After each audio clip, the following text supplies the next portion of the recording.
Seriously? Yes, if you're looking to get better at your practice, cylinders are the unsexy, unglamorous option that's going to get you there. If you can make a cylinder confidently, you can make anything. In this tutorial, we're going to break it down. Welcome to Technique with Tori. Okay, there's one other thing. Wedging. Wedging is the other secret weapon you have to be an awesome wheel thrower, be a kick-ass ceramicist. We'll get more into wedging in another video.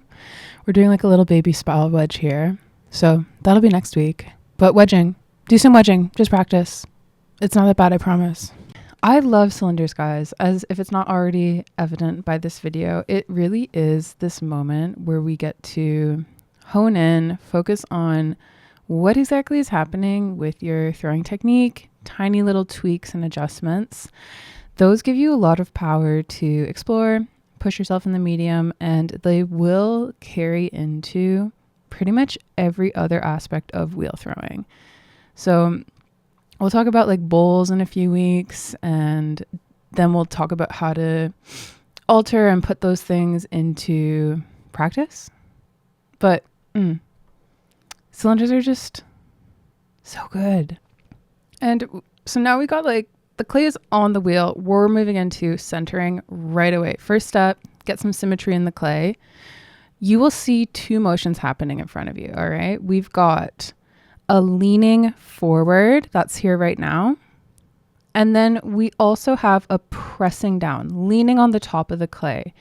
You've probably heard cone up and cone down. If you've seen a ceramic tutorial before, those are the terms for the two stages that you put together to do centering. You can just like squeeze the clay and magically make it go to center, but that's hard.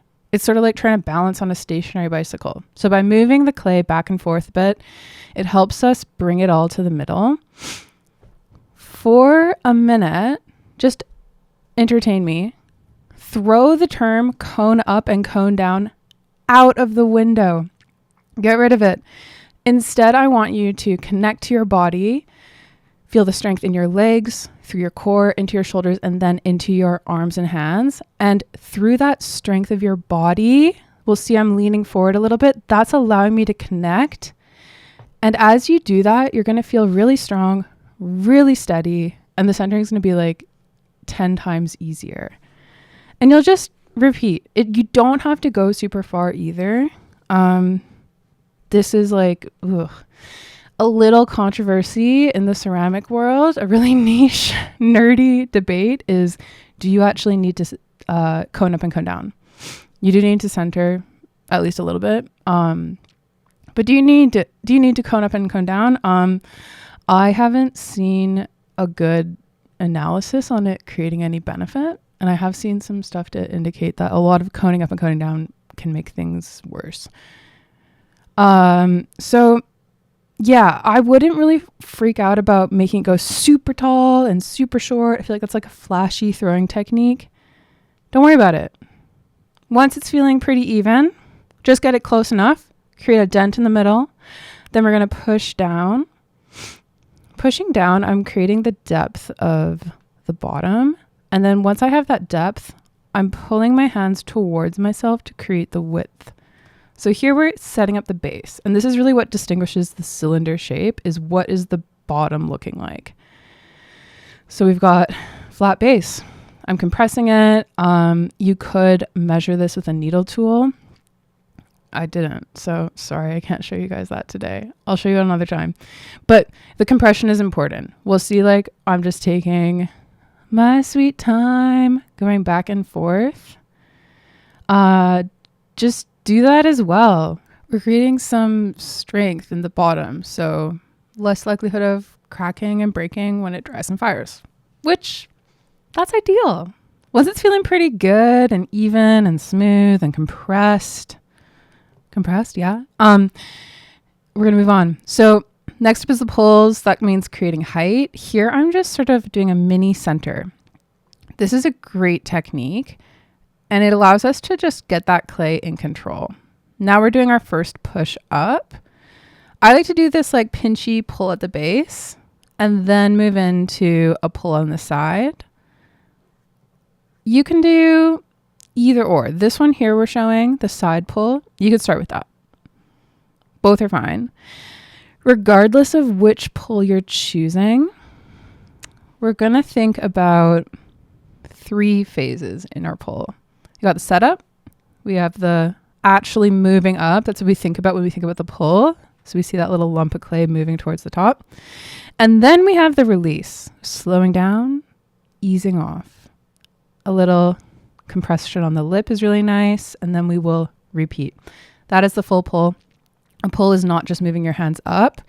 I would say more of your time is often spent here at the base, setting it up, pressing in. We're at the bottom. Once we've gathered the clay, then we're moving up as steady and consistent as possible, all the way to the top without coming off the piece.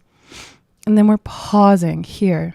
Hold it, release, compress the lip. Boom. It's that easing in and out of pretty much any motion in ceramics, but especially your pulls. That is going to make a huge difference. I promise. You can just add that in. Just be slower and more gradual at the beginning and the end of your pulls. And I promise your pull is going to get better. It's like some crazy clay magic. So yeah, we love that. We're probably going to do another one. Yeah, here we go. I'm just sort of checking the clay in here with my hands. So it's a very, very gentle squeeze, and that can just bring the clay in a bit. So if you have your cylinder coming out and flaring a bit, you can just tuck it in so that you have a more stable shape. If you're closer to a cone or tucked in shape, you're going to have a steadier piece, which is easier to throw, get height, get it nice and even. Boom. So we've got some height. We can see that cylinder. It's reacting a little bit differently, right? If we watch how the clay moves when that pull that just happened, it's a little more wiggly, a little more delicate. So the wheel's going a bit slower. I'm being more gentle with my hands, and I'm trusting my body. Clay is so good for, somatic work, connection to your body. If we have any drawers or artists in the room, you know how people talk about connecting to seeing and actually seeing, not just what you think you see. Clay's like that, but with your touch. So what does it actually feel like over what you're seeing and thinking about?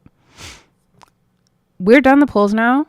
I'm going to hit the lip with a little chamois. So it's a little chunk of decrepit fabric. I've had mine for I think 6 years, and it shows. You can see that hole in it.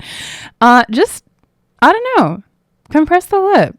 This is just a nice touch. Nice to have, not need to have. I see people make these out of literal chamois, leather, wood, not wood, plastic.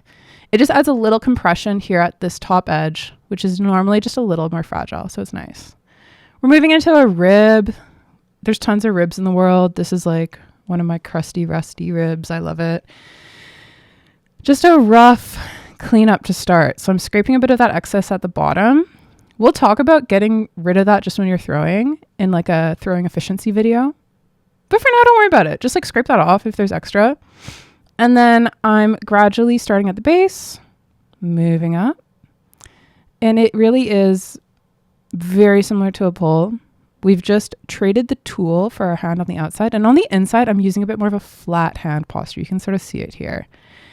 When we're doing our pulls, I'm thinking of a bit more of a scoop, but here we have a really flat fingertip, and this allows it to just be a lot more gentle and gradual on the clay. It's going to help compress it better and avoid any snags. Ribbing is optional. So ribbing is partially aesthetics, partially strength. And you can actually do a pull with a rib as well. So that's a sweet technique if you're trying to level up your height, if you're thinking about throwing bigger and certain just really geometric forms. It can be super helpful to throw with a rib. You will set it up, right? It's not going to look that different, but there's a little tweak that's happening with how the two hands are interacting. Does everyone see how that angle's a little different? And this is allowing me to get that outside hand just a little lower than the inside hand. And we're seeing a pull happen. So this guy's getting a little narrower and a little taller as we move up. This is a great technique. And I would suggest if you have a goal of throwing bigger or throwing funky shapes, practice those skills here at just like a manageable, nice little cylinder. That's how you do it. You're going to practice it at something you can already do, and then you're going to scale it up. We have tons of rib examples today. So we got the big boy, and now we're coming in with this like classic little kidney rib. These are cheap. You can get them like anywhere, and they're awesome. I prefer the ones that are a little longer and narrower and flexible. And what we're doing as well is a little extra cleanup with this wooden tool. Basically, I'm just showing you guys a few different finishing options. So the first was that like heavy duty rib. This is another option. So you could sort of scrape away that excess clay if it's down there with a wooden tool. Okay, do that. And then this allows you to get that rib right at the base. So you can get a very continuous, smooth, compressed wall. And anytime we're throwing, I want you to think about throwing both the shape and the size you want on the inside of your piece. That's like the pro hack to getting what you want. If we have the shape we want on the inside, sometimes there's going to be a little unevenness, right? This guy's got a little extra clay in the bottom. By having the shape you want on the inside, we can just clean it up off the outside, and then you're going to get a crisp cylinder that is crisp on both sides. So it's great. It's a win-win. Another difference with that little kidney guy, it's a softer material. It's bendy instead of really rigid. It's going to give a softer surface. We can see there's a bit of like this glossy skin-like texture on the wall of the piece. And yeah, metal kidney rib is your girl to get that. We're going back in with this like stiff metal one. So another option is you could do that like wooden knife tool we showed, the like metal kidney rib for a rough, and then a really flat, rigid piece can sometimes be nice to crisp things up. You can get things crispy without a straight edge. I will say though, a straight edge is already straight. So it's often actually quite nice to like crisp up that little bottom corner, crisp up a wall if you want. You lose a tiny bit of the nuance of the surface.